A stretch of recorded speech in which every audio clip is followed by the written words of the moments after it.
আমরা কোনো দল চাই না, কোনো রাজনীতি চাই না, আমরা সুন্দর একটা বাংলাদেশ চাই, ঠিক আছে?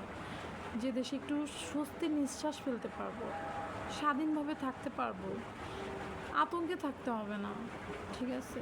কোনো প্রাণ ঝরবে না, কোনো কোনো কোমলমতি শিক্ষার্থীদের যেরকম মানে কি বলবো, আমার ভাষা আমি হারিয়ে ফেলছি, ঠিক আছে?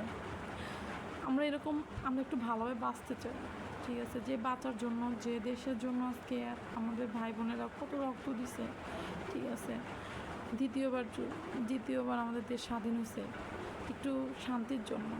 তো সেই শান্তিটা তো আমরা কি পাচ্ছি না, তাহলে আর কী লাভ হচ্ছে এই যুদ্ধটা করে? এই যুদ্ধ করে কী লাভ হচ্ছে আমাদের?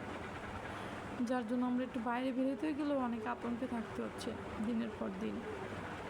ভাই, আমাদের কোনো রাজনীতির দরকার নেই, আমাদের কোনো দলের দরকার নাই, ঠিক আছে? আমরা একটু স্বাধীনভাবে, ভালোভাবে এবং সুস্থ পরিবেশে থাকতে চাই, সুস্থ জীবন চাই, ব্যাস এইটুকুই সবার কাছে।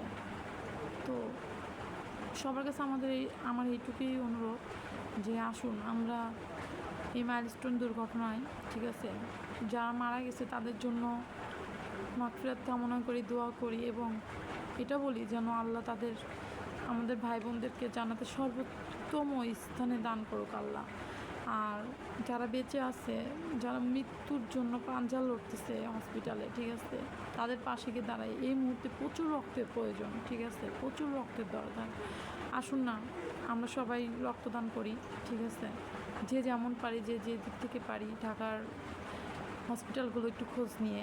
আর আমি স্ক্রিনে দিয়ে দিচ্ছি, আপনারা চাইলে সেখান থেকে খোঁজ নিয়ে আপনারা যোগাযোগ করতে পারেন এবং রক্তদান করতে পারেন। তো এইটুকুই, ব্যাস।